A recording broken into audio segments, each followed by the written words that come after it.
教育學研討會嘅，咁我今日嘅司儀啦 Gigi， 大家好。咁跟住咧，我哋即係好榮幸啦，請到4位嘅演講嘉賓嚟到分享演講嘅。咁第一位咧就係我哋余正強中學嘅呢位中文科主任何老師。咁何老師將會分享咧點樣用 AI 工具去提升呢個寫作技巧嘅。咁我哋歡迎何老師啊！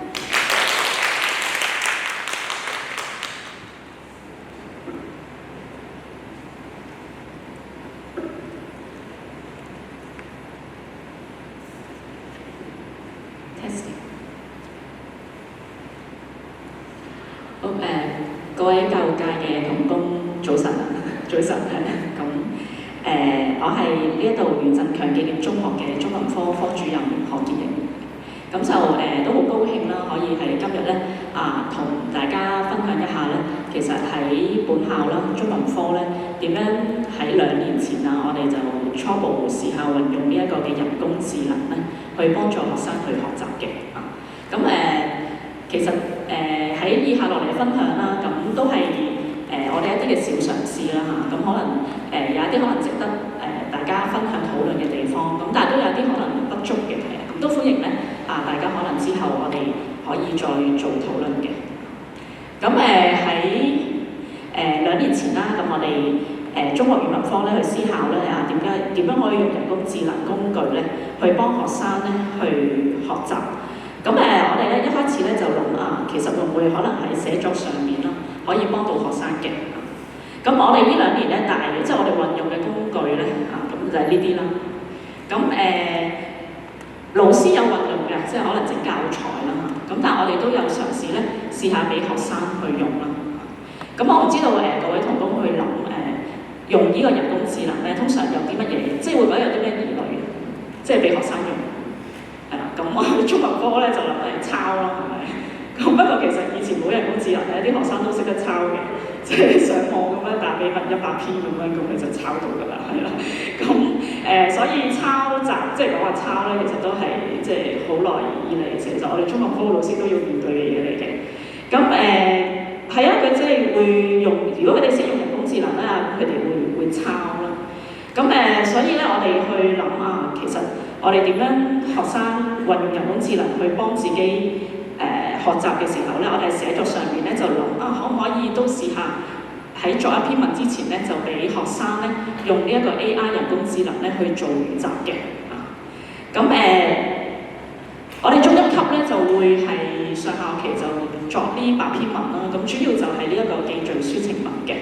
咁我同其他中文科老師去討論嘅時候咧，我哋點樣去設計一個預習俾學生咧？咁就係咧會係預想我哋叫預想，就係預想咧佢作呢篇記敘文之前咧會用到啲乜嘢嘅詞彙啦咁然之後咧佢就或者有啲咩難點就要佢咧喺作呢篇文之前咧去做少少嘅預習。咁我就以呢一個那一刻啦，我挺身而出為例啦。咁我哋就諗啦同學要作呢篇文嘅時候咧，其實因為當一個人要挺身而出咧，我挺身而出咧，咁會係有一啲人係即係需要幫助咁需要幫助嘅時候咧，咁佢會表現一啲無助嘅神情無助嘅神情。咁我哋就諗啦，不如呢篇文嘅焦點咧，就叫學生咧去揾一啲關於即係肖像描寫嘅一啲嘅句子咁我哋其實唔係做咗即係話3頁4頁嘅預習工作紙，我哋可能都只係做半版俾學生嘅啫。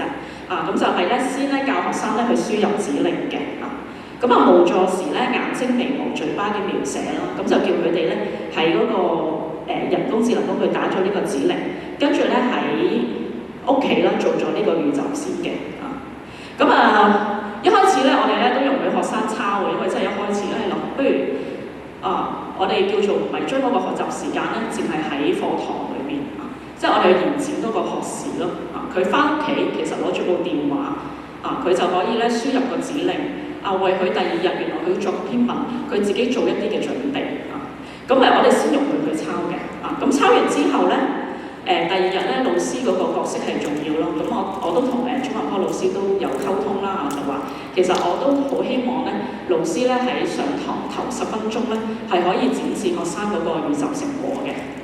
佢哋將所有佢哋嘅預習成果就喺課堂裏邊展示出嚟。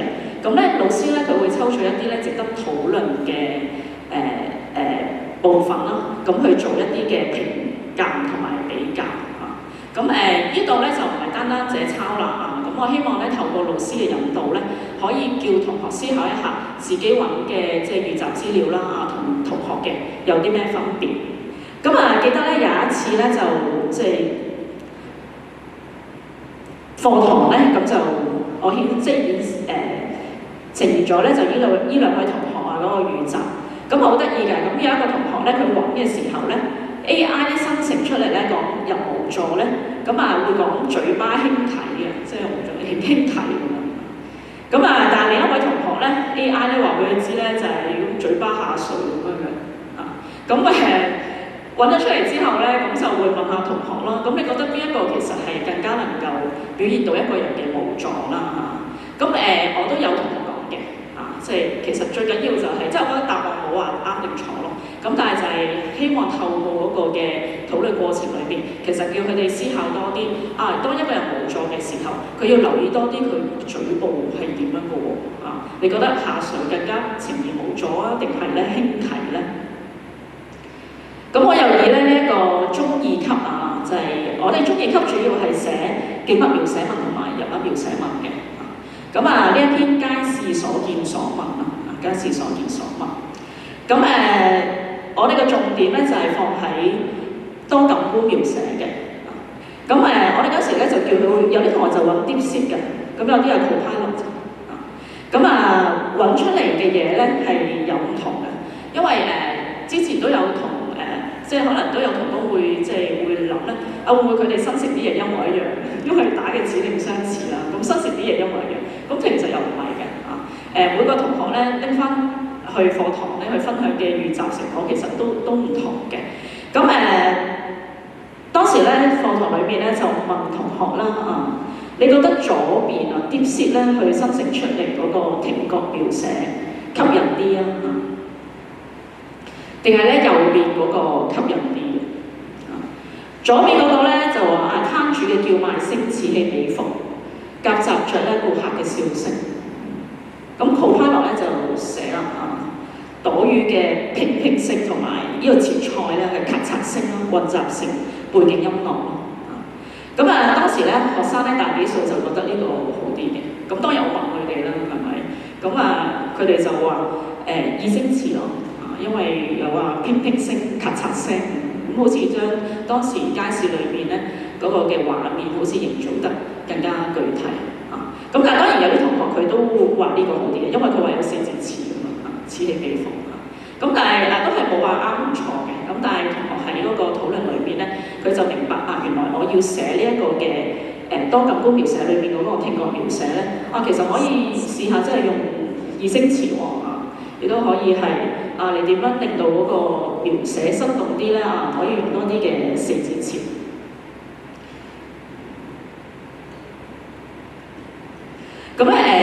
所以咧我哋喺嗰個即係寫作預習嗰度咧，咁我哋即係我同埋其他中文科老師咧都會找住一啲嘅原則嘅咁就係我哋希望可以延展嗰個學時咯。設計一啲預習咧，俾佢翻去咧，唔係用課堂時間做喺翻去嘅時候，佢可以好便利咁樣攞部電話咁為佢第日嘅課堂做準備咯。第二個原則咧就係咧，我哋唔希望佢只係抄咯。當然啦，都好坦白嘅，好弱嘅學生咧，我覺得佢抄咗，佢嘅作品用得翻咧，佢都係學緊嘢但係有大部分嘅佢其實嗰個潛能再好啲嘅，我哋希望佢可以咧喺堂上邊咧可以因老師嘅帶領老師嘅帶領可以做多啲思考同埋評價。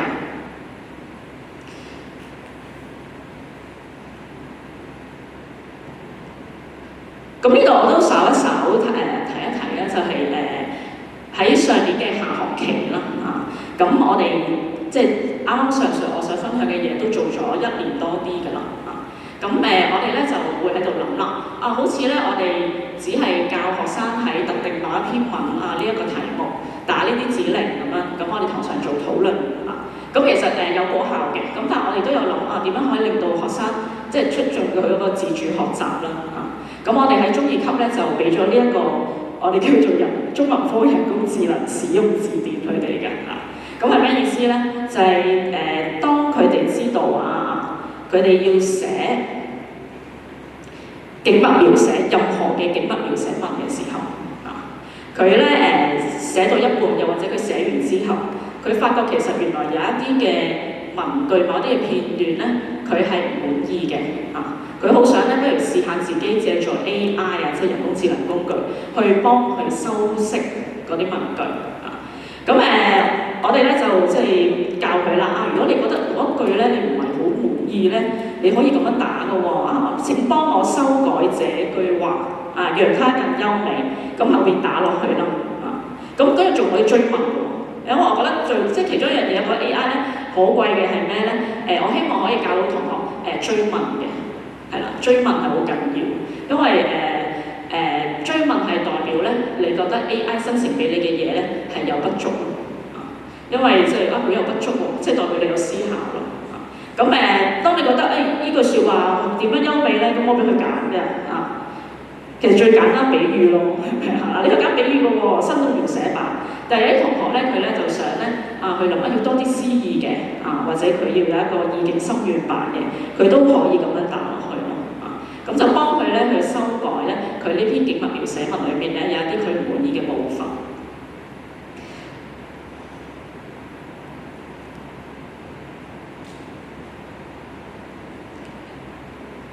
好，咁就都仲有時間咁我繼續分享中三級啦。中三級就主要寫議論文嘅，主要寫議論文。咁我哋嗰個嘅預習咧，就重點咧喺嗰個引用論證啦，就係希望寫議論文咧，佢可以引導一啲古今中外嘅名句嘅。咁有時都問，其實中文科咧有時有好多嘢唔可以量化嘅，我都係諗我點樣可以追蹤到咧？其實學生可唔可以因為用咗 AI 啦，咁提升咗成績咁我哋會通過即係備課節啦，我哋都會通過就係我去視母嘅時候，我睇學生嘅表現啦。咁我都會去睇咧，就係佢哋考試嘅時候咧，當作議論文咧，其實佢哋會唔會即係佢哋嗰個引用論證個表現係點樣咁用中三級為例啦，咁我哋有一篇文咧就係講話同我哋要通過咩方法去成功啦咁其中一個論點咧就係我哋堅毅啦，咁就會成功嘅咁叫同學打咗指令咧，咁今年咧我哋咧就都想試下咧，就係睇下 AI 其實啲嘢係咪一定啱其實網上面啲嘢都唔一定啱咁我哋都想教學生咧，就係人工智能咧，佢生成一啲嘢咧，其實都唔一定係正確嘅咁呢一度咁呢位學生咧就呢個係佢個預習啦，係啦。咁唔知道同工會唔會知道邊一句，即係應該邊一度係錯嘅咧？邊一度係錯嘅？其實學生唔知嘅，即係照抄嘅。照抄嘅，照抄咁呢一班就叻少少㗎，係啦。咁我哋咧就大膽啲叫佢咧，你試下喺第二個人工智能工具 DeepSeek 嗰度咧貼上你 Copilot 生成嘅資料啦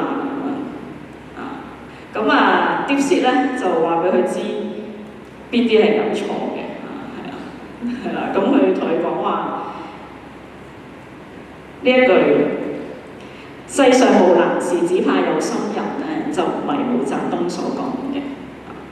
咁當然啦，有啲同學咧就會話啦，咁DeepSeek都唔一定啱㗎。咁其實係嘅，都係嘅。咁首先我哋就係想佢就有一個叫做判別即係唔係人，即係唔係網上邊或者唔係 AI 所講嘅嘢一定啱嘅你都可以去求證啦、求真嚇。咁第二咧就係咧老師都會去同佢一齊揾咯，係咪？老師同佢一齊揾，咁其實係《西遊記》一句勉勵人克服困難嘅言語嚟嘅，係啦。咁個討論過程都好開心㗎，係啊，因為佢哋有好多即係以為毛澤東所講㗎，係咪？咁但係我哋試下用其他 AI 工具去搜尋去求證，咁亦都有老師嘅專業知識啦嚇，我哋一齊上網去揾啦，咁發覺唔係㗎喎，其實咧 AI 嘅嘢或者你上網嘅嘢咧都唔一定係正確㗎我哋要求真去求證。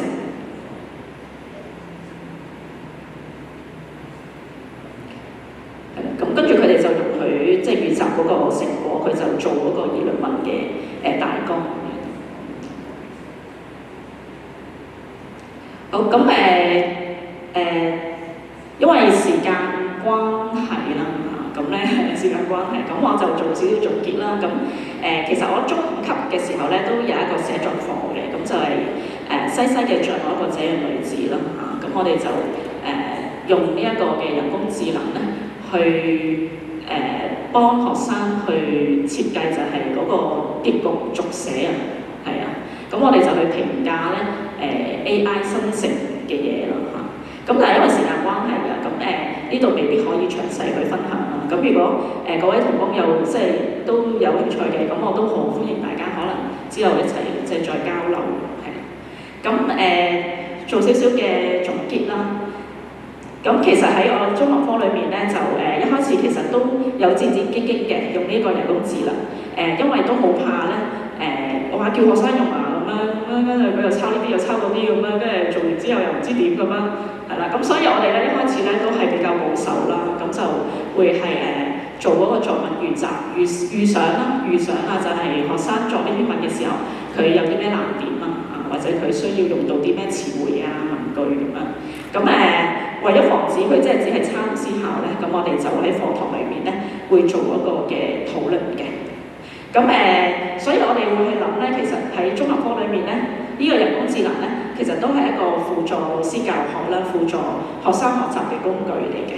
咁我哋老師咧仍然係一個引導啦、啟發學生思考嘅角色，係啦。咁我係期望其實學生佢可以用到呢一個嘅人工智能工具啦，去幫到佢學習，同時就係同時佢係要學習有一個求真求證嗰個精神，係啦，就唔好只係將 AI 生成出嚟嘅嘢咧，就即係只係抄襲落嚟，係啦。咁呢個就係我哋中學科裏面呢2年啦，我哋去叫學生用嘅時候，我哋所感受到嘅原則。好，咁我嘅分享係到呢度，多謝大家。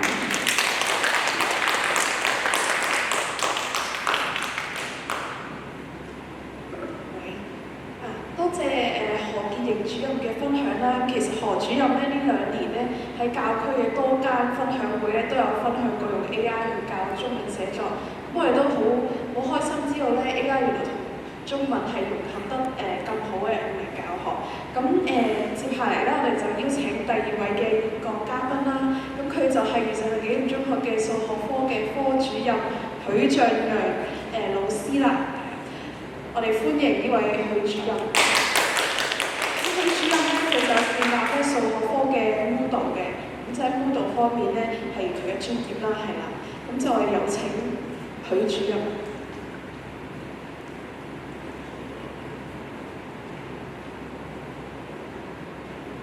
好，今日大家好啦。咁我哋都今日個主題就係講下點樣用我哋個網上自主學習嘅平台 Moodle 去揾翻學生嗰個難點，然後我哋就老師點樣去調整翻嗰個教學嘅策略。其實最辛苦咧係我哋老師開個共備會嘅，即係我哋整啲題目俾學生嘅時候，其實我哋究竟要整啲咩題目咧？係咪好似原本書咁樣就咁 copy 啲題目入去，咁樣已經就叫做做完就可以俾學生預習咧？咁我哋都一齊睇一睇。嗱，出面呢一個咧係一個Form 1嘅例子嚟嘅，係啦。咁基本上即係大家本書都係會咁樣分㗎啦。咁但係你見到咧，我哋整啲練習俾學生嘅時候，其實又會再拆細啲嘅。舉個例，譬如我哋望一望呢個第3課係嘛？即係譬如呢啲合併同類項，即係譬如我哋話2A 加3A。等於5A 啦，係咪？即係我哋睇落去好簡單。咁咁但係點解我哋要拆到咁細咧？係嘛？又要分邊啲係加減啊，邊啲係乘除啊？如果你陣間再睇咧，你會見到可能係加一個正數啊，加一個負數啊，或者減一個正數，減一個負數。咁你見到咧，呢度有好多唔同嘅練習啦，係嘛？咁可能我哋當每個練習有5條題目啦，咁其實你都見到，哇！呢度都50-60個練習，係嘛？都超過300條嘅題目。咁其實呢一度都係我哋成個數學組咧，佢好辛苦，大家一齊開共備會啦，一齊去傾下嘅。其實每一課有啲咩學習嘅重點，然後有啲咩嘅難點係學生成日會錯嘅，咁我哋都會去透過開會去討論翻，然後再設計入邊嘅題目。嗱，咁我哋 set 題目嘅時候咧，其實都想每條題目就係考佢一個技巧嘅，因為其實頭先都講過啦，呢個係想學生去做一個預習。咁如果學生預習嘅時候，可能計錯一條數，佢當中涉及到好多唔同嘅步驟。咁作為老師就咁望嘅時候，可能你淨係見到佢做錯。咁佢錯啲乜嘢咧？其實可能大家未必講得到。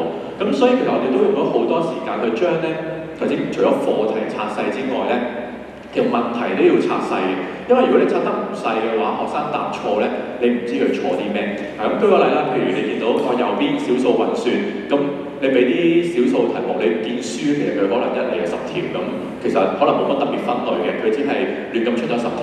咁但係我哋用 Moodle 去設計嘅時候，你會見到咧，係咪？其實我哋都分咗類嘅，係咪 A 加 B 啦，跟住又減啦，又乘又除啦。即係舉個例，譬如如果佢錯第3條咧，我就發現原來佢乘數係出現問題喎，可能有時小數點乘咗，唔記得褪，數少咗個位，係嘛？但係原來加減冇問題嘅，咁所以其實我哋咧每一次去設計一個練習嘅時候咧，咁背後都要諗一諗啊，究竟我應該點樣去 set 個題目，然後 set 嗰條題目個目標係啲咩？想知道學生有啲咩係唔識嘅。好啦，咁set 完題目啦，咁我哋都會去即係分析下學生個表現啦。嗱，咁舉個例啦，譬如我哋可以望一望出邊，咁呢個就我啱啱教完嘅，咁指數記數法啦，係嘛？咁你見到啦，頭先都講過啦，咁我哋 set 題目啦，係嘛？最簡單咩叫平方，咩叫立方，係嘛？咁唔知在座有冇邊位都係數學老師啊？呢度有冇啊？都有係嘛？即係如果我哋冇其他學習平台，咁可能教書嘅時候咁本書有嘅，我哋咪可能照講咯，係嘛？咁我要今次要教佢咩叫平方，咪2次方咯。咩叫立方就寫翻3次啊，4次方、5次方咪如此類推。咁但係如果我哋有呢個 Moodle 嘅平台，其實呢啲咁簡單嘅嘢，我哋用使唔使上堂講咧？其實係可以慳翻啲時間去做其他再高級啲或者再高階啲嘅嘢嘅。因為你見到咧，譬如啦，啲題目我哋見到啲學生表現呢個係佢哋平時自己預習做嘅功課嚟嘅。咁因為Moodle嘅人佢做完之後，佢會即刻自己改，知道啱定錯，有翻個 feedback， 然後佢係可以即係無限次去做到啱晒為止嘅。咁你會見到咧個表現即係呢度2分1條喎，頭2條平均分1分同1.33分，即係其實得一半人啱，係嘛？咁點解會咁咧？咁跟住又好得意喎，去到後邊又差唔多。好似滿分啱晒嘅喎，咁究竟咩事咧？咁我哋都可以撳入去睇一睇啦。因為開頭學生預習，咁即係你知學生未必個個真係會睇翻本書啊啲咁。其實我哋都有啲教學片去教佢啦。咁有啲學生係中意睇完片明咗先做，有啲咧就中意乜都唔睇去做，錯咗咧睇翻個 feedback，跟住就了解翻原來要揀一個啱嘅答案係點樣。咁我哋都係啦，可以睇一睇。嗱，咁呢啲見到啲學生做完嘅題目，我又可以知道咧，可能如果你講2次方咧，學生會知係咪2次或者有2咯，同埋縮細啲寫喺右上角。咁但係可能仲有中文字平方、立方，咁又係另一個玩法嚟嘅喎。可能對於文字比較弱嘅學生都唔知咩嚟嘅。咁你咪可以透過做 Moodle 做幾次，咁佢就會明白到原來咧平方係2次方，立方係3次方。咁透過佢哋自己去揾答案嘅過程咧。其實佢哋印象會深刻啲，即係我哋上堂講咩？其實我哋教書嘅容易咧，講完之後咁佢吸收到幾多，係咪真係知咧？係咪？咁其實都未必有夠，即係個成效會有佢哋自己去揾答案咁大咯。咁同埋我哋 set 題目嘅時候都見到有啲可能即係2次3次會撈亂啦，呢啲啦我哋教數其實就成日都會睇嘅。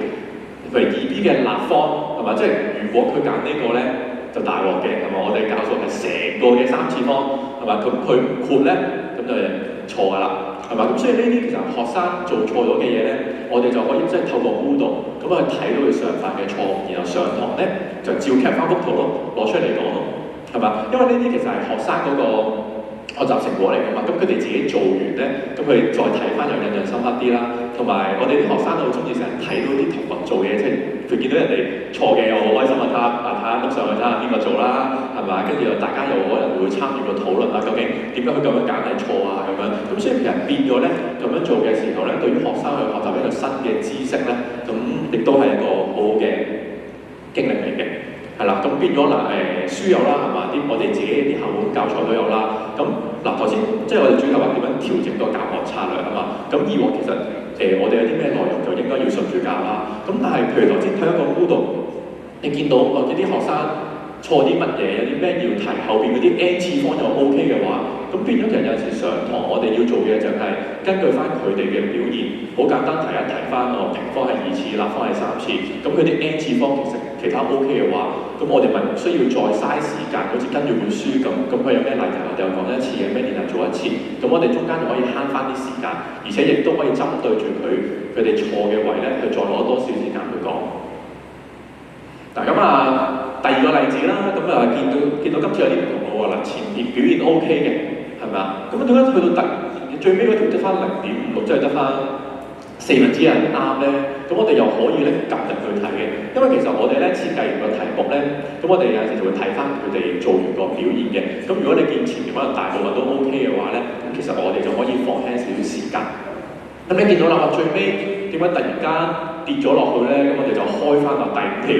係嘛？睇翻個題目，原來咧佢俾就係汽車總數啦，跟住係小型貨車，咁佢咧就問係私家車，就唔係問小型貨車，係嘛？咁樣揀錯咗嘅時候，我哋就睇到啦，究竟學生係唔識啲咩咧？係嘛？見到有數字就計咯，係嘛？200乘3%咪60咯，係嘛？但原來我哋問緊嘅係停車場嘅車嘅私家車嘅數目。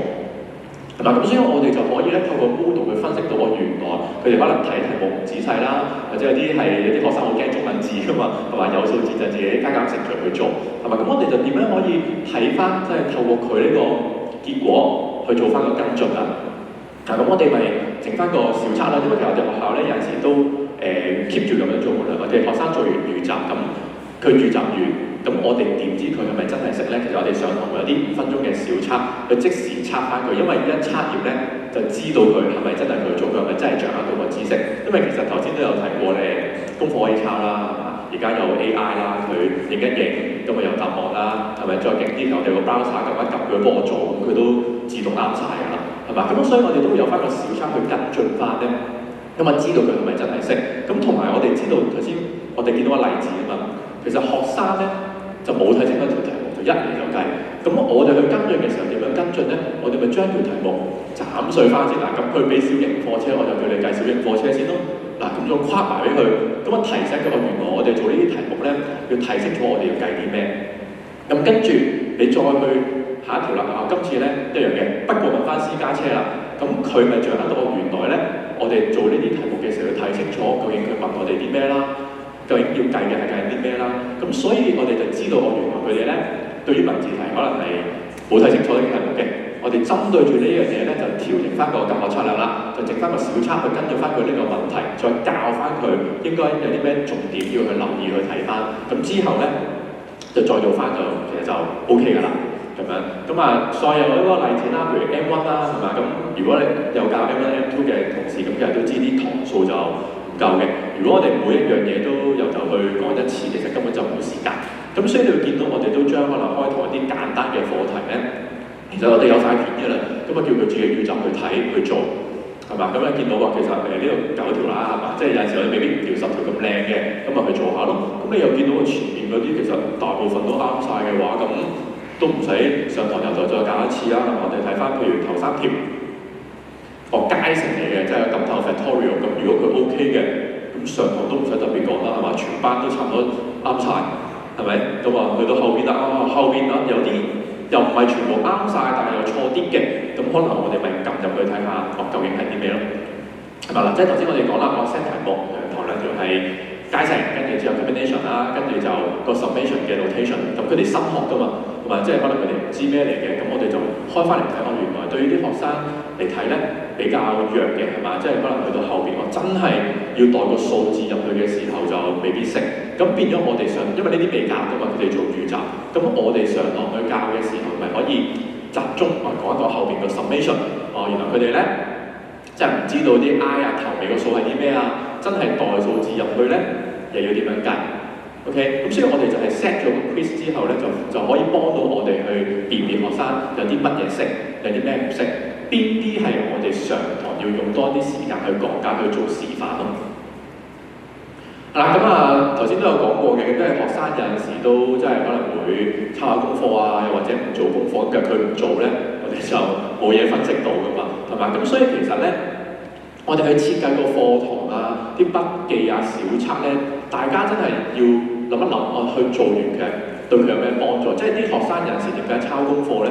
或者點解唔做功課嘅？佢唔識咯，唔喺佢能力範圍以內咯。咁但係佢又要交功課喎，係嘛？咁所以因為冇辦法啦，揾 AI 啦，抄隔離啦。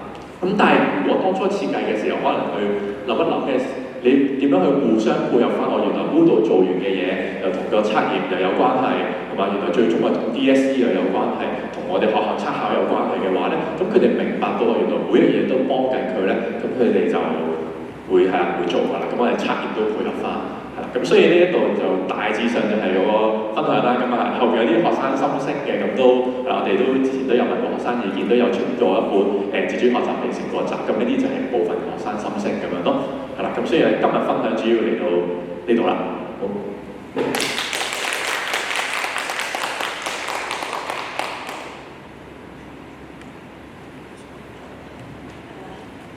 多謝我哋許主任嘅分享啦。咁之後咧，我哋就邀請黃建威先生。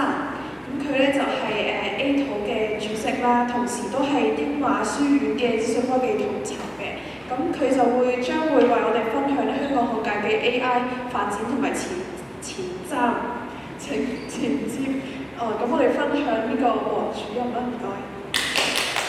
好，大家早晨啊！就好多謝阿 Doctor Chan 嘅邀請啦。咁其實 Doctor Chan 咧就好文思邀請我嘅，咁真係你一邀請我一定嚟嘅，因為咧就其實我簡單嚟講啦，我自己係即係叫資訊科技界聯繫會啦，就係香港一個即係 IT 老師同埋電腦老師嘅會嚟嘅。咁其實識咗 Doctor Chan 都成20幾年㗎啦。我記得我哋個會嘅第一個活動就係 Doctor Chan 同我哋一齊講嘅，咁所以佢嗌到我一定嚟。咁今日分享嘅咧就係香港學界喺 AI 方面嘅最新發展同埋前瞻啦。咁就冇兩位老師頭先咁專業喺個科目裏面嘅。咁因為作為學校嘅 IT 啦，同埋作為一個會嘅chairman 嘅話咧，好多時我哋會接觸到唔同嘅 partner， 即係咁佢哋會同我哋講緊佢哋嘅諗法，佢哋一啲嘅solution。咁所以咧，我變咗喺呢方面咧就做多少少嘅分享，係啦。咁好正常啦，即係而家嚟做呢啲分享，通常都揾 ChatGPT 做一做㗎啦。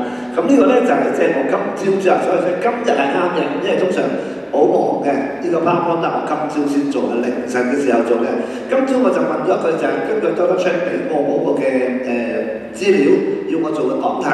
咁但係你發覺到咧，如果睇落去嘅話咧，其實佢有時做嗰啲嘢真係唔係好啱用嘅。呢個就係根據 Doctor Chan 同我講，香港學界 AI 方面嘅最新發展與前瞻。咁你見到呢個就係POE 做出嚟嘅嘢。咁頭先啲時間都啱啦，即係其實有時我哋喺 AI 上高，你叫佢俾你嘅嘢咧，有時第一未必啱，第二就好睇你個 prompt 點樣去做。咁所以科目裏邊咧，其實最主要都係你點樣去教佢哋咧，去用嗰個 prompt。咁你見到嗱，點解我話唔啱咧？因為我對緊嘅中小學嘅分享啦，咁但係佢講緊嗰啲咧係講緊高校啊，因為我冇特別 explicitly 講係中小學。咁後尾咧，我就將個題目咧將個 prompt 改少少啦，就香港中小學啦，咁就開始咧就見到啱好咗啦。咁我覺得其實喺學校裏面有時教學生咧，都係要利用呢啲咁嘅情景咧，話俾佢知咧，其實你要將你個 prompt 啄過嘅。我哋未必係一開始係教學生點樣寫一個好靚嘅 prompt， 有時俾佢哋自己去試下失敗，其實係更加好嘅。咁而當中嚟講咧，我會見到佢俾過其實呢一類啦，咁但係佢俾過呢一類嘅講題，其實如果要講嘅話咧，真係有排講啊，15分鐘應該係唔夠講嘅。咁所以咧，我就調翻轉頭啦，都係根據翻我自己諗住今日會講嘅內容啦。咁但係你會見到其實而家嗰個嘅 ChatGPT 或者 POE 啦，其實佢嘅幫助都真係非常之大嘅。我喺學界裏面咧，經常都做呢啲嘅分享。咁咁我哋成日講緊人工智能咧，我諗大家首先要 identify 到幾樣嘢。第一，其實我哋講緊係 AI 定係 GAI，OK？咁而家其實好多時候喺學界裏面用緊嘅都係 GAI 為主嘅，因為講緊 AI 係出現咗好多年㗎啦。但係 AI 嚟講咧，通常係啲 commercial 裏面真係講做 application 嘅嘢。第二咧，你要睇咧就係 AI education 啦，定係 AI in education。咁呢度如果你做開 IT 你就知㗎啦，因為我哋香港學界咧有 IT education 同埋 IT in education 兩者係唔同㗎。如果我哋講 AI education 咧，就即係話我哋教學生 AI，OK？即係我哋嘅對象唔係科目，我哋對象係電腦科裏邊，我哋希望我哋嘅下一代了解咩叫 AI， 甚至乎佢自己能夠做啲 AI 出嚟。第二個咧就係 AI in education， 咁即係 AI 喺教育上都可以點樣幫到？學落翻學校嘅情景就好簡單嘅啫，一個電腦科主任，一個電腦科嘅老師，佢喺班房裏邊教學生電腦知識，同埋一個學校嘅 IT， 佢令到你中文、英文、數學，甚至乎行政上都用到 IT， 係兩樣嘢嚟嘅。咁我兩樣都會做少少嘅分享。咁啊，我諗咧第一頭先我講啦，其實多數我哋都會係講 GAI 而唔係講 AI。所以咧，第一件事我就講 GAI 喺 AI 嘅 education， 即係喺教學生嗰方面嘅情況啦。因為今日係一個我哋講緊喺而家學界裏面進行一個情況啦。咁我都將喺學界裏面出現緊嘅 project 啦，就俾大家知道下。咁但係因為時間嘅關係咧，我未必可以好詳細咁為每一個 project 俾好詳細嘅資料嚟，但係都俾大家知道其實呢啲係發生緊嘅，亦都對我哋嘅學生係影響緊嘅。咁啊當我哋講 GAI 喺即係科目裏面啦，即係尤其是我哋學生學 AI 啦嚇，其實有幾個好大型嘅 project 係做緊或者做咗嘅。第一個咧就係馬會同埋中大合作一個叫 AI for the Future。咁呢個其實都已經去咗成7至8年㗎啦，因為我哋自己英華書院甚至乎我會咧都係喺呢個 project 上高嘅。其實佢就係為咗我哋個初中學生去設計一啲 AI 嘅教學，令到我哋初中學生了解乜嘢叫做 AI。OK， 咁因為呢個 project 好成功，咁所以咧就見到出現咗下低嗰個啦。下低嗰個咧就係教育局大概喺近1-2年裏邊咧，就將 AI for the Future 裏邊嘅內容咧改為成為3本嘅書，而呢3本嘅書咧係要求我哋嘅學校中學喺初中3年裏邊，起碼有14個小時咧係教學生，一定喺電腦科。可以係其他科目，即係我成日聽嗰時教育局嘅人講，英文科都可以㗎，因為佢講緊你點樣去用一啲嘅 prompt 啊之類嘅嘢㗎嘛。咁所以其實喺個過程裏面咧，我哋嘅學生其實而家已經係 enable。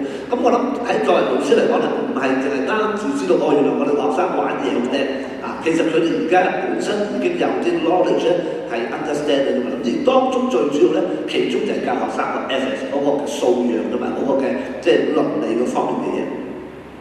咁啊我其實喺2019年嘅時候，當其時都未有 GAI 嘅時候咧，咁我都成日喺啲唔同嘅場合分享。咁啊，你見到呢個就係個 PowerPoint 就係2019年嘅時候我有做過分享啦。點樣由IT in education 至到 AI in education 啦？咁我成日講我哋喺學校裏邊，我哋教學生咧，通常就係呢幾個步驟嘅，或者我哋講一個學生由 AI 去。即係叫做開始做啦，到咗佢係 professional 嘅話咧，你會見到呢幾個階段。咁我今日唔詳細講，但係其中你見到當其時我都係講防 AI。咁嗱，防 AI 有個 negative 嘅字眼啦，簡單嚟講就係話俾學生知，你應該點樣係正確使用 AI。咁啊頭先中文科老師、數學科老師都有講啦，其實而家好慘嘅，即係學生你叫佢翻去作文，其實有幾多學生真係作啊，係嘛？咁啊我哋學校英華書裏邊，我哋嘅中文科科長已經講啦，佢已經諗緊啲學生唔使翻去作文。係啦，就喺學校作嘅啫，因為我哋要 authentic 學生嘅 work 啫嘛，尤其是再加上一間我再講，而家啲老師可以用 AI 嚟改文噶嘛，咁呢個咧係一個即係更加我哋要留心嘅嘢。咁啊，頭先我講咗 GAI 咧喺 AI education 即係教學啦，咁但係我相信今日大部分嘅老師咧應該都未必係講緊電腦科，咁所以咧可能多少少咧就係 GAI 喺 AI in education 啊，即係 GAI 對你哋嘅影響。綜合咗我睇咗出邊嗰個嘅而家嚟我哋學校啊，同學校裏面去講緊去推介去傳到上啦，唔好講 sell 去傳到上啦。其實好多 partner 過㗎，我相信嚟緊會更加多，更加多咧，因為特首喺個施政報告裏面講咗啲 AI 嘅嘢嘛。OK， OK， 咁當然啦，你話佢係咪為錢咧？嗱，即係你咁諗啦，除非你係老師，你自己能夠發展到個 AI 嘅平台出嚟，我相信比較困難嘅。我50幾啦，差唔多就係退休。喺我哋後生嘅年代，我仲見到有好多老師自己為學校寫筆課，寫個成績表啊，寫個課外活動啊。但呢幾年其實好少嘅，即係唔係話後生會唔識寫，而係開始大家都唔會咁樣去做。OK， 咁啊，即係話我哋係好需要依賴唔同嘅 partner 去幫手咧，做呢啲咁嘅東西。咁佢收錢係好正常。同埋我喺出面都分享 AI 同我哋以往寫程式 ，AI 係燒錢嘅動作嚟嘅。因為佢係 run 緊喺個 data center 上高嘅錢係自然㗎啦。咁但係我要睇緊就係話，其實我見到通常而家有3類嘅情況。第一類咧就係有啲 partner 咧，佢真係會諗緊學校有啲咩拼案去幫你解決嘅。第二類咧好得意嘅，佢擺到明係為錢㗎啦。第三類咧就係佢真係好有心去幫助教育嘅。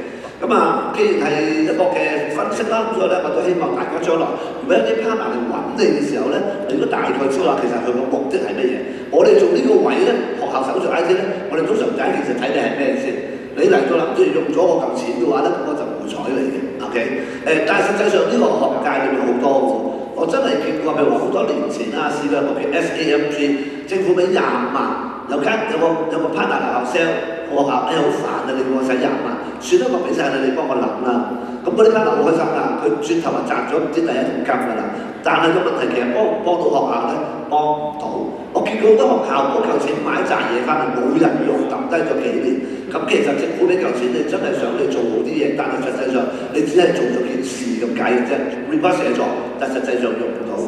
先講第一類咧，即係話佢真係諗住會解決下拼案嘅。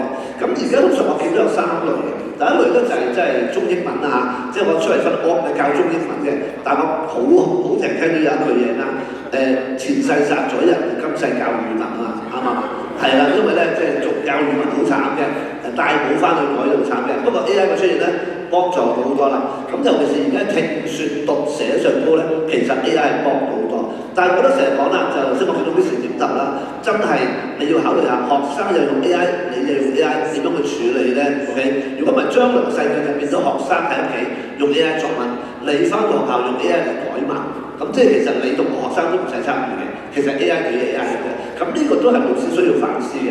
第二類我見到咧就係啲 chatbot，OK， 咁即係頭先阿 Miss 有介紹過啦，DeepSeek啊，用啲唔同嘅 large language model， 但係實際上嗰啲 language model 喺後面嘅，佢有個前頭嘅東西咧，要俾學生有界面去打嘢。第三咧就可能係啲 modular function 嘅，咁咩嚟嘅咧？咁我唔係一個 sales 啦，但係通常喺學界裏面見到例如呢啲啦，呢啲咧就都如果你話我唔係好熟嘅話咧，你都可以上網上查，唔單止呢幾隻嘅。但呢幾隻好多時候我哋喺學界裏面我哋見過咧，我哋覺得都 OK 嘅，都唔係話真係講緊佢純粹就咁嚟賺錢嘅。咁佢都有好多試用，你可以試下。咁呢種人都係聽説讀寫上高咧幫到中英文。咁第二個咧就係啲 chatbot 啦，咁 chatbot 好自然啦，即係你玩 POE 好簡單咯 ，POE 最簡單㗎啦。但 POE 嘅問題就係你用唔到啲好靚嘅啦，出嚟去做嗰度嘛。學生要俾錢㗎嘛，點俾咧？學校要俾錢㗎嘛，老師點俾咧？咁所以其實出邊咧亦都有一啲咧，你叫聲英華書個 GAI 用得唔係我開發嘅，我俾錢嘅啫 ，OK。不過構思係我哋叫間公司做完之後咧，佢而家咧俾唔同學校用。佢嘅好處咧，我最中意咧就係話，其實學生同老師佢可以用到DeepSeek收錢嘅 version。第二咧，其實就係個學生喺個平台上高問咗乜嘢，我係知嘅。即係我舉例子，頭先 Miss 所講，你叫學生翻嚟做，但係佢學生同你講我寫咗個咩 prompt， 但係其實 AI engine 講咗啲咩出嚟，你係唔知。我哋要求就係或者我哋希望就係個平台能夠我哋老師 check 得翻個學生喺個平台上都問咗啲乜嘢，而個 engine 答咗啲咩，咁我哋就知道學生會將個回應做咗幾多個 modification 啦。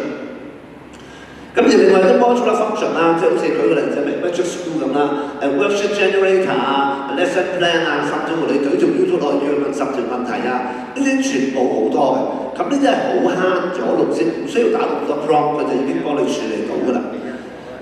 第二個咧，我講緊就係話啲 funding，OK， 即係有啲 partner 咧好打劇嘅 funding，我最唔中意就係呢隻啦，即係你見到有啲人咁寫嘅最近施政報告出現咗之後咧，佢就會不斷咧就有啲咁嘅 brochure 咁啊當然 modify 㗎啦即係唔會吸引人哋嗰個就擺出嚟咁俾人告喎咁樣啱唔啱？佢就會講你 QE 一分係有300萬英文同埋普通話咧最後就40萬你係咪要使咧？我哋可以幫你使啦。咁你就會睇啦，其實佢係講緊幫緊學校係幫緊學校使咗筆錢，但係佢未必係幫到學生。第3個咧就係真係幫教育嘅，咁當然啦，呢個就真係唔係為錢啦。有乜嘢人可以唔為錢咧？就係佢好多錢。咁香港有咩人好多錢捐咧？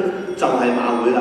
馬會其實咧最近有一個 project 做緊嘅，咁我哋個會或者英華書聯國啦，其實佢而家做緊。咁如果你學校有留意嘅話咧，佢都有 pilot 1 pilot 2。其實佢就揾咗大概6個 subject 到啦，係中學同埋小學，就會希望啲前線老師大家坐低講個要求，然之後馬會揾公司寫一個 platform 係啱學校用嘅，將來應該就係喺 project 嗰幾年就無私咁送俾學校用。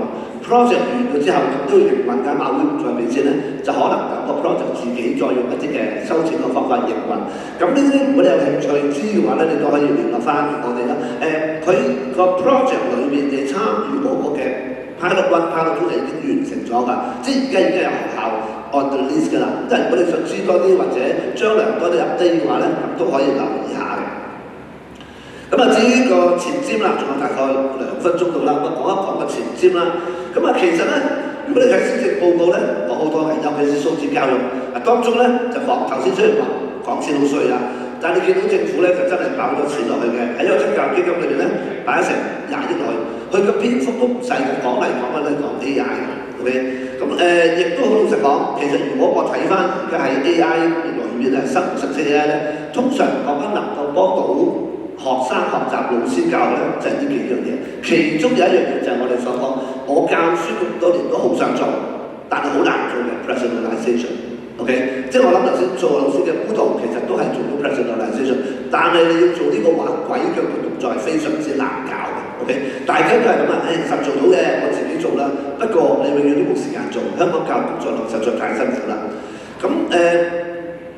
咁即係如果你講前瞻嘅話咧，因為我其實都出咗好多會議啦，不過我冇將個圖擺落嚟咁我咧就上次4月份嘅時候咧，我上上海，見到咧就出席咗個 AI 嘅展覽啦。當中咧有兩張圖，你有興趣可以揾我可以俾你㗎。其中有一個咧，佢係講咩咧？嗰個圖咧，我大概讀出嚟啦。佢就話，當每一個老師都可以用 AI 嚟輕鬆得到答案嘅時候 ，OK？ 咁一個新手嘅老師同一個專家嘅名師嘅區別係咩咧 ？OK？ 我諗個前瞻就係大家要做先作為反省。呢個講得好 mild 嘅，好 mild 就係話當每個老師都可以用 AI 嚟去幫你攞到啲資料嘅話，咁一個新入職老師同一個專家老師有乜分別咧？個分別就係你掌控 AI 嘅能力。OK？ 咁我覺得呢個係嘅。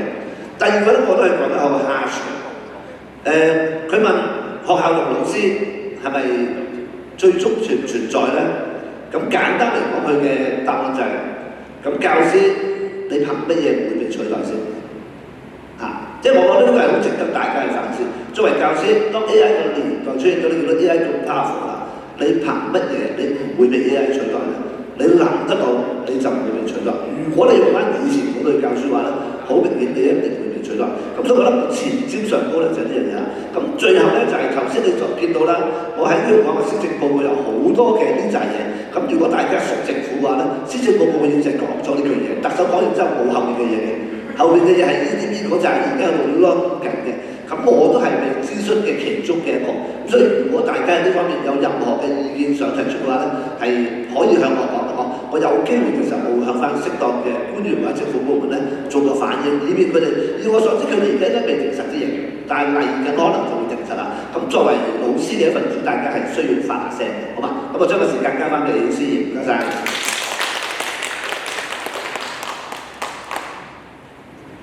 多謝黃主任嘅分享。咁大家喺會後咧都好歡迎可以同黃主任啦同埋各位講者交流下嘅。咁我哋事不宜遲，邀請最尾一個講者啦，就係3人光嘅創辦人陳禮賢博士，係啦，我哋有請。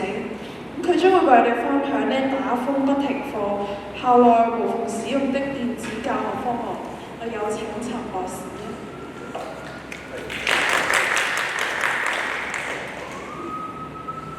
聽到首先真係好多謝大家嚟到啦，其實亦都多謝阿 Elvin 啦，非常精彩嘅一個即係演講，亦都俾我諗到咧，即係真係人係可以贏 AI 嘅。你睇下頭先阿 Elvin 講得咁精彩嘅 AI 絕對唔可以嚟到勝任啦。咁我亦都喺呢度亦都講一講啦，我本身就係三民國嘅創辦人啦，我叫阿 Simon 啦。咁亦都多謝阿 Elvin 提醒我。原來係我識咗已經20幾年、20年啦，真係有啊！即係唔認路都唔得，真係其實我仲記得當初咧係阿 Elvin 咧嚟到揾到我哋，因為我哋當時咧其實係有一個真係屬於香港嘅發明，就係叫做一個可生長光纖網絡啦。咁啊 Elvin 好好啊，邀請我哋過嚟同啲同工分享，真係足都有20年啦，真係好多謝你，亦都好唔好意思啦，因為咧今次咧點解呢個即係無間優質教育研討會，即係都比較得㗎。點解會咁闖住咧？其實我自己嘅問題啦，即係都唔係其他同事，因為咧我其實係澳洲翻嚟嘅，咁嗰晚咧我就會喺14號就要翻澳洲啦，因為我過去嗰邊都有啲業務啦，同埋要陪個女啦。咁所以咧我14號要走啦，咁我就好急咧，就又安排呢個會啦，亦都邀請啲，所以咧今次嚟到呢個會嗰啲咧，即係各位老師啦，即係余振強中學啦、辭校長啊、潘主任啦，同埋阿 Elvin 呢啲咧，真係非常好朋友啊！即刻落力嚟到，好短時間就可以組織到，亦都好多謝在座嘅來賓啦，即係其實都好倉促嚟到邀請，亦都咁抽時間過嚟，都好多謝你哋。咁我哋事不宜遲啦，講即係我今日講嗰個題目啦。其實我今日最主要咧，其實大家嘅 AI 嘅專家啊、教育專家喺度啦。其實我係只不過班門弄斧啦，第二咧，其實我就好想講咧，其實喺呢啲所有 AI 啊、電子教育啊或者 STEM activity 嘅背後咧，其實係一個基礎網絡咧，佢都有佢嘅重要性喺度咯啊。咁我都會講少少嘅即係基礎網絡嘅嘢啦。咁點樣用到呢啲嘅網絡結構嚟到做到一個即係叫做無間啦，無間其實唔係無間道嗰無間，無間即係合作無間，即係話係冇停止嘅，即係無論你係學校裏邊啦、學校外面啦、同埋老師一齊啦，自己嚟到做啦，即係都冇停嘅，即係最近嗰個係咪教育局局長係咪講嘅嗰個潘人？我冇見到佢，咁佢就講過話，即係嗰次有一次講話，佢都好想咧審視咧每一間學校嗰啲嘅基礎網絡，直接睇下可唔可以達到咧就係叫做打風不停波。如果打風不停波就好慘啊！啲學生會好打唔到咯。即係咧，其實嗰個如果係有一個系統，係反而啲學生係好輕鬆咁樣嚟到用到啊，咁啊其實確實都係幾好嘅其實。咁我哋事不宜遲啊！嗱，咁開始之前咧，想問一問大家啦。大家知唔知香港本土咧，亦都有一啲嘅栽培咗一啲嘅物理學家㗎？物理學家sorry，呢個諾貝爾獎得主，知唔知道㗎？大家知唔知道啊？大家知唔知道啦？你哋大家在座都有啲老師啊，或者校長啦，即係問得啲同學多啦。咁今次到可能等我問下啲老師，嗱，咁我或者問下我話啦。咁不如咁啦，我問就都唔好問老師啦，因為大家都想你輕鬆啲啦。咁我問下我哋啲同事啦，最新嘅同事阿 Gigi，你知唔知我哋有咩諾貝爾獎得主咧？香港我淨係知一個啫，高錕啊！好叻啦，高錕。咁我想問下，最近咧中文大學咧講話高錕係全香港第一個攞諾貝爾獎嘅香港人，係咪咧？係咪第一個咧？想問下呢樣嘢啦，有物理學家嘅，我唔問啦，開估啦，其實就唔係嘅，香港唔係淨係得一個諾貝爾獎得主，亦都香港第一個諾貝爾獎得主唔係高錕，而係我諗佢嘅意思，中文大學所寫嘅就係話高錕就係攞諾貝爾獎嘅時候，香港嚟到攞，佢就係第一個嘅。咁但係第一個攞諾貝爾獎咧，其實呢個人兄喎，叫崔琦嘅 Daniel 呢個 professor 崔咧，其實而家就喺可能知道大學，我應該退咗休啦。咁喺98年就攞咗諾貝爾獎㗎喎，已經。佢嗰個係 quantum fluid 嚟㗎，我唔知佢呢度寫係啱唔啱啦。咁呢個人咧，呢位同事咧，就係喺香港香港人啦嚇，一陣再講多少少啦。咁而家頭先 Gigi 講得啱啦，其實大家都知啦，高錕就發明光纖嘅啦。咁我其實就喺當時喺中文大學做研究咧，就係高錕啱啱做係校長有幸啦，咁所以我哋就知道啲光纖比較認識多少少。咁所以你都知道我都好老嘅，咁都30幾年前啦，已經做研究都。咁好啦，問大家，咁邊個呢兩個諾貝爾獎得主有咩共同點喺度？共通點喺邊度？之前你會唔會再答多次咧？有咩共同咧？都係物理學家。啊，你話啱喎，係喎，都幾叻喎！你 AI 答法嚟嘅呢個就係正常 AI 答法。但係如果非 AI 答法係咩咧？原來佢哋咧兩個都係香港受教育，即係香港中學受教育。崔琦培正中學，高錕聖 Joseph 學書院啦，即係喺金鐘嗰邊。咁大家都係同樣，即係當然啦，佢哋兩個都係兩個字啦，個名一個崔琦，一個高錕。即係但係最主要咧，我想大家注意一樣嘢咧，其實香港咧其實係嗰個中小學教育，雖然係一個叫填鴨式嘅教育，但係都可以栽培到一啲好頂尖嘅人喺度出嚟。或者我哋小咩事啦，再講多少少啦。咁其實咧，我哋嗰個可生長網絡嘅發明咧，就喺2000年嗰時開始嘅。咁當時咧就係 base on 高錕嗰個嘅即係光纖啦。咁其實光纖本身咧係冇頻寬上限嘅，而家用緊嗰啲光纖係冇頻寬上限。咁簡單嚟講，由美國嚟香港嗰條光纖咧，其實就係 single mode fiber 單模光纖，就係冇頻寬上限。點解會冇頻寬上限咧？因為佢可以好多隻顏色可以喺裏邊行㗎，所以你一鋪設咗咧，基本上就係唔需要再 upgrade 嘅。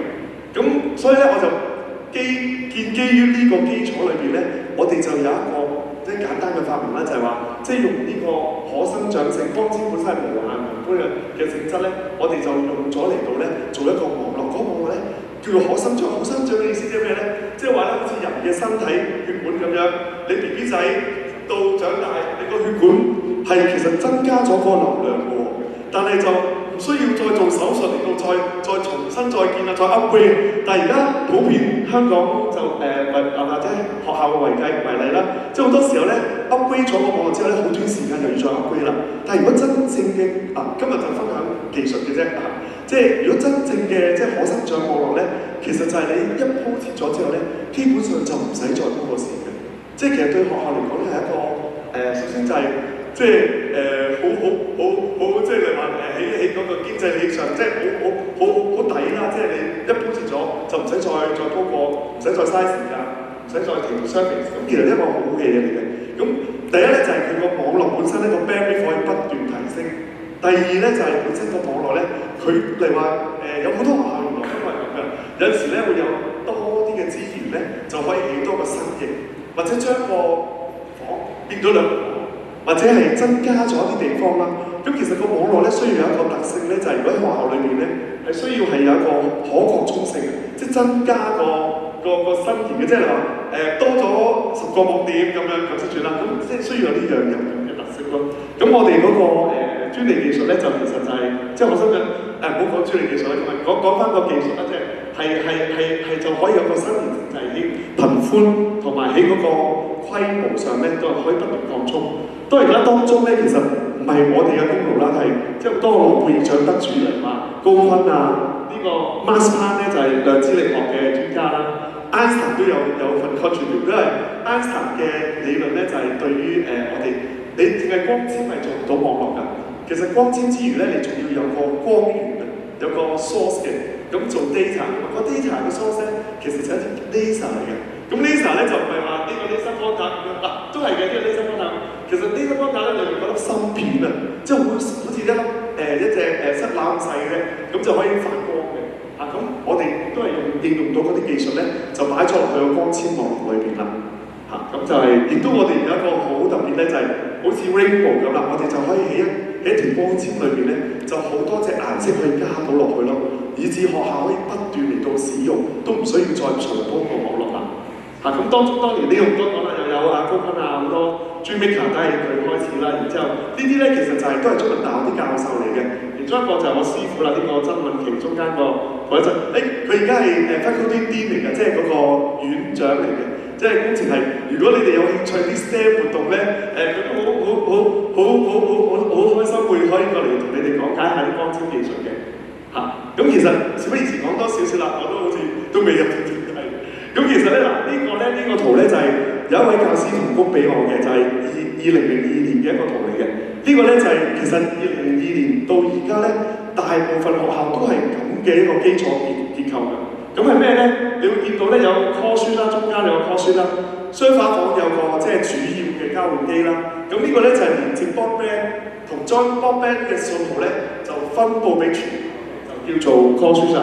咁個 call 書咧，通常咧就會用 multi-mode fiber 都有光纖㗎，2000年嗰時都有㗎，就係將嗰啲 multi-mode fiber 咧就係、好似我見唔到個 contact 啦。由呢度咧，每條紅色嘅咧就係嗰啲嘅 multi-mode fiber， 即係當冇光纖咧，就去到唔同樓層，我哋稱之為 4 switch 啦。當時嚟講，咁嗱有好多 4 switch 啊，入 4 switch 有例如呢度有7層樓嘅，咁可能有唔同嘅七對嘅光纖啦。當時嚟講7對光纖去到樓層。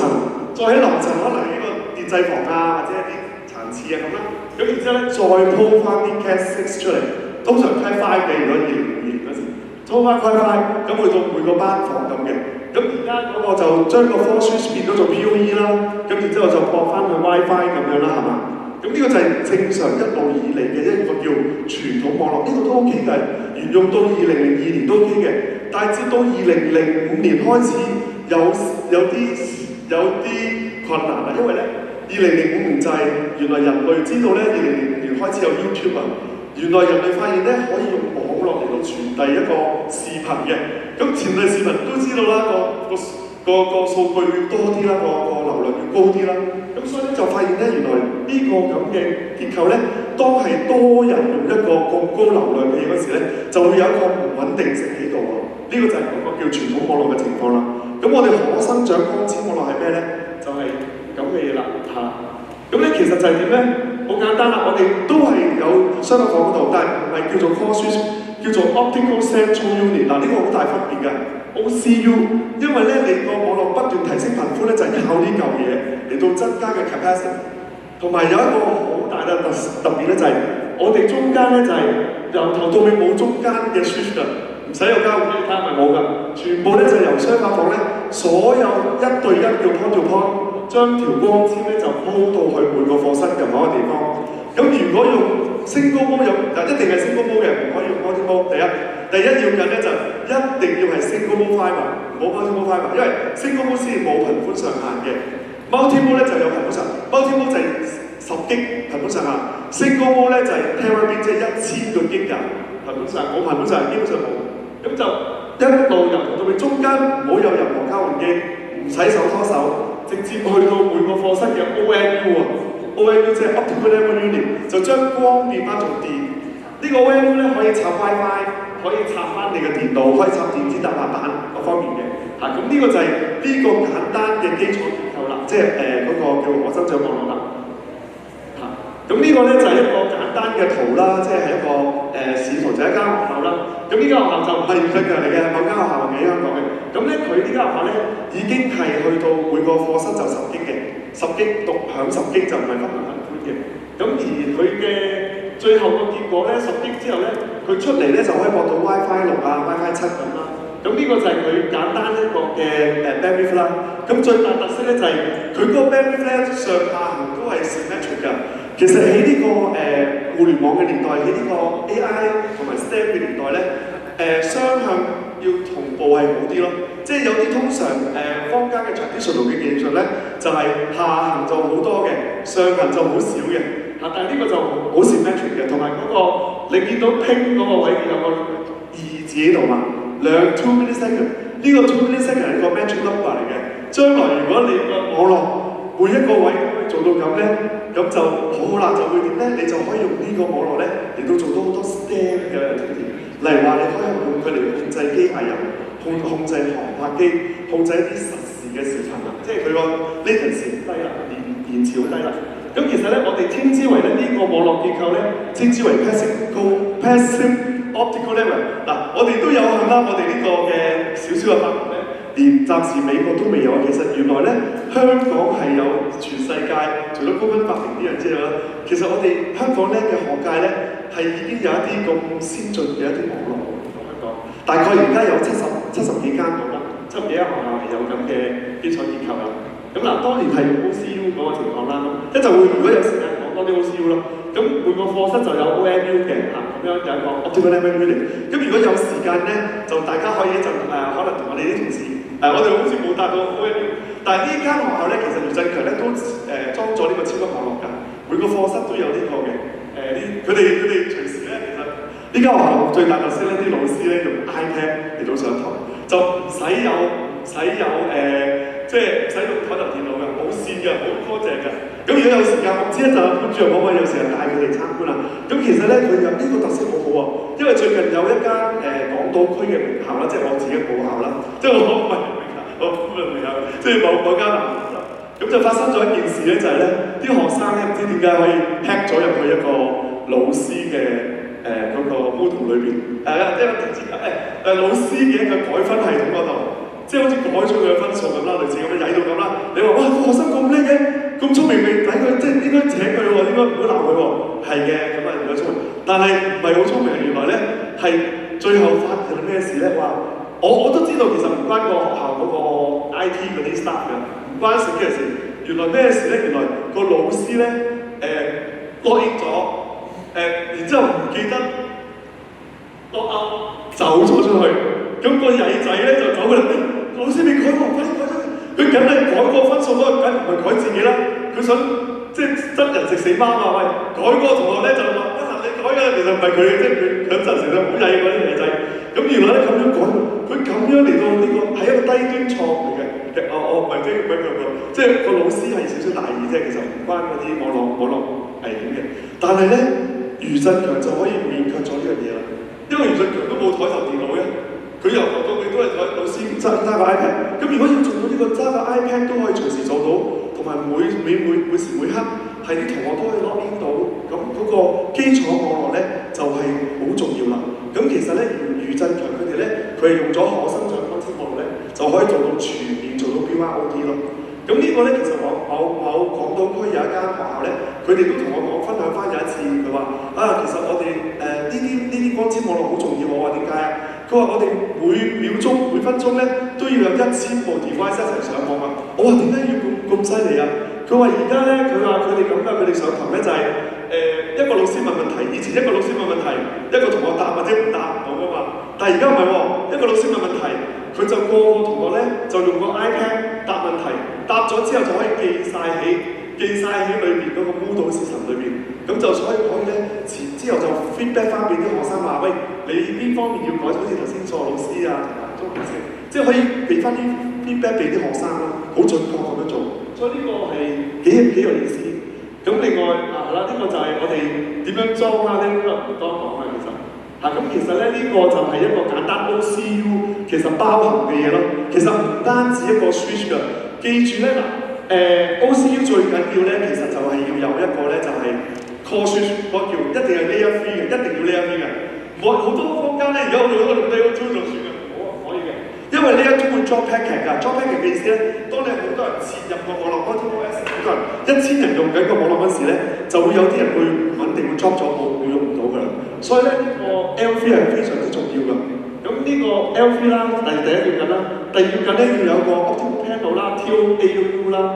咁然之後咧，其實咧一個 OCU 咧，仲要包有啲好多學校問啦，喂，我點解要個咁靚嘅基礎網絡啊？第一就係話，我一定要俾個穩定網絡俾全校老師嚟用，呢個就係最基本嘅基礎嚟嘅。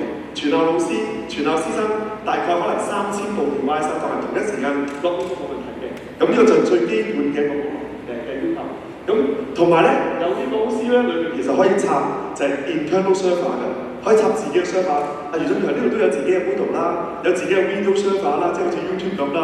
其實而家嚟緊咧好多新嘢㗎，啲學生其實即係而家呢個年代可以話好幸福咯。即係嚟話你可以有 AI server 啦，即係自己整個 localize 嘅 deep seed 啦。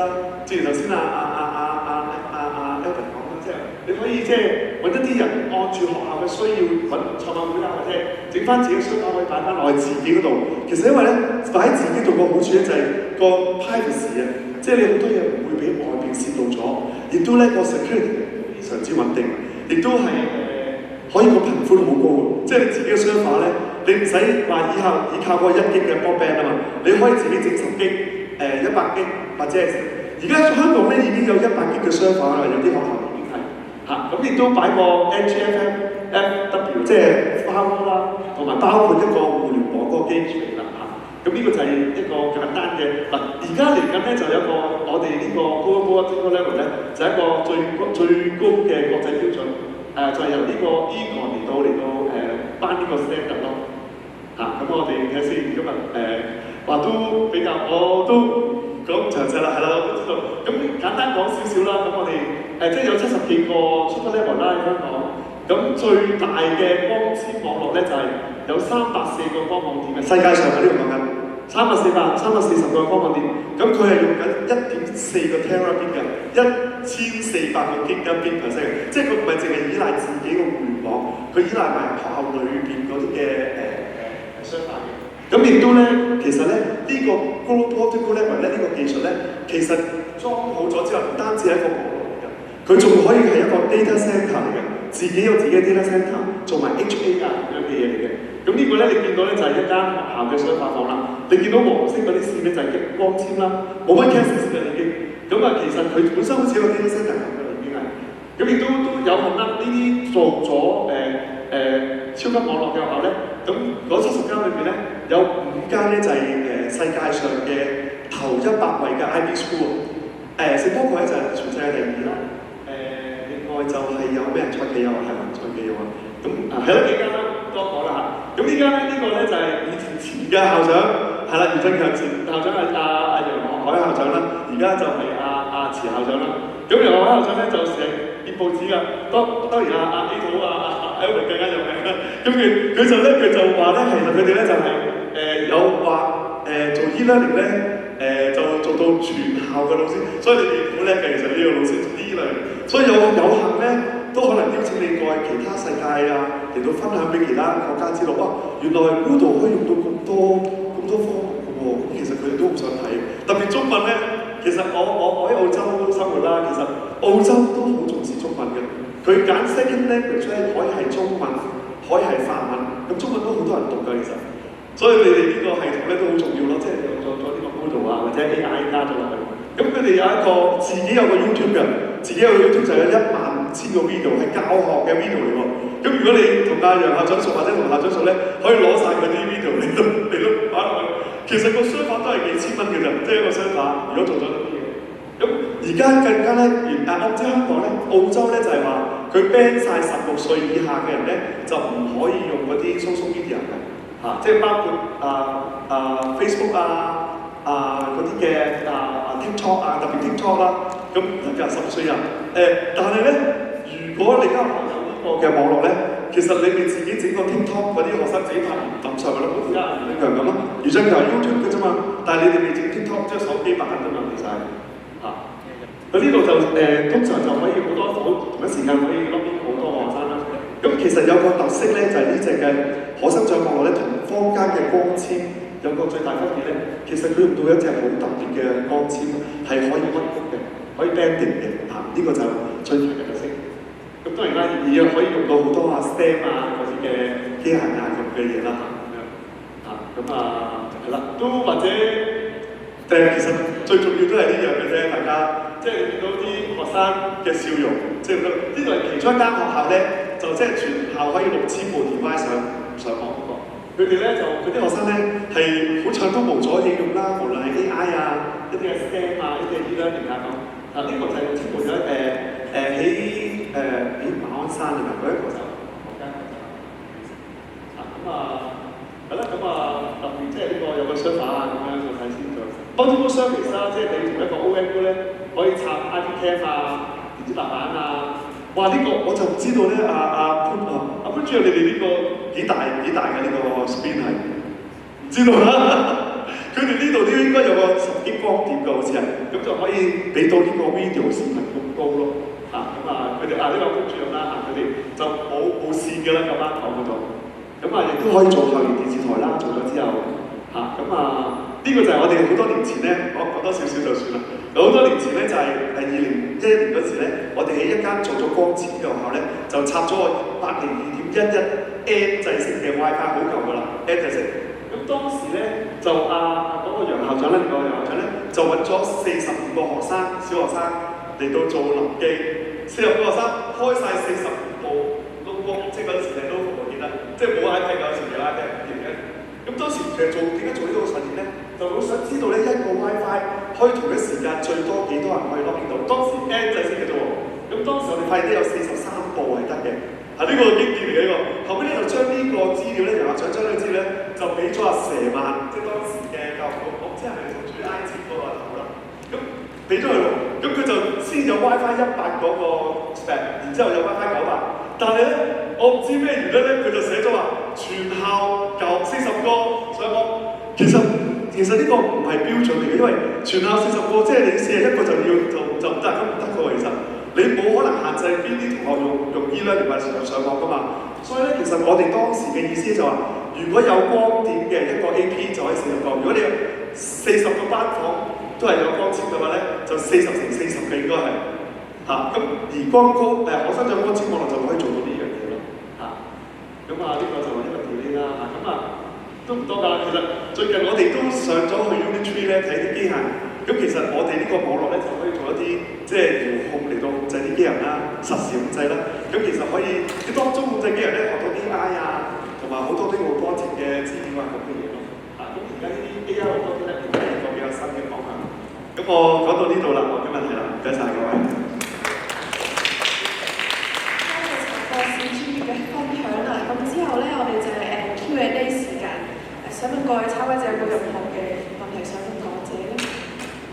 好咧，好都唔緊要嘅，即係證明各位咧都係好吸收到佢哋講嘅內容啦。咁咧，接下來我哋咧就係想頒發感謝狀俾我哋嘅學校啦。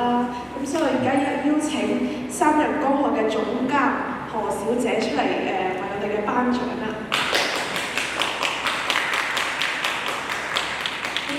首先我哋想頒獎俾庾振強紀念中學，多謝你哋為我哋提供今日咁靚嘅場地啦，同埋同埋佢嘅大力支持。咁我哋有請咧庾振強紀念中學嘅潘主任。同時咧，我哋都想請第2位講者何主任同埋許主任出嚟，一齊攞頒獎。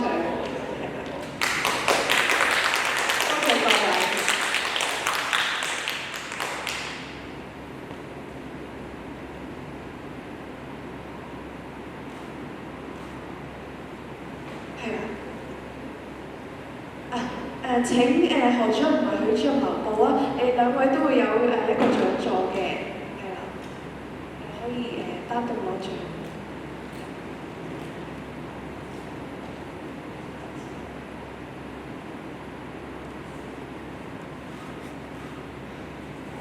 多謝何主任，精彩演講。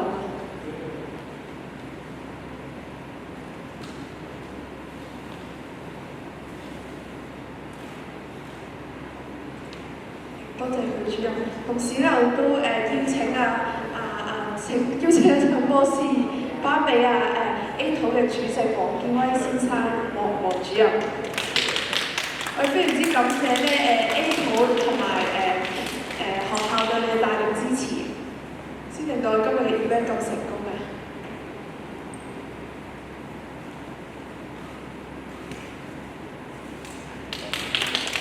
最後咧，我哋想邀請各位咧同你一齊大合照嘅，想邀請一啲坐喺邊位嘅老師咧，盡量坐近少少中間啦，唔該。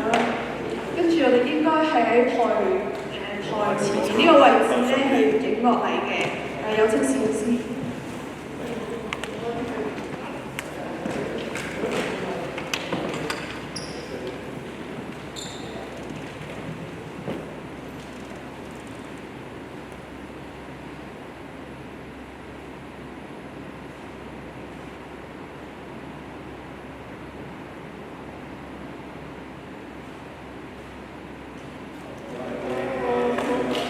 感謝今日大家嘅來臨啦。咁最尾我哋咧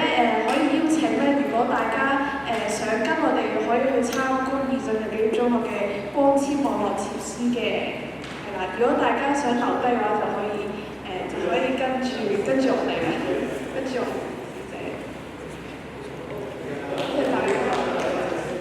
多謝大家嘅支持啦，希望大家下年仲可以見到你。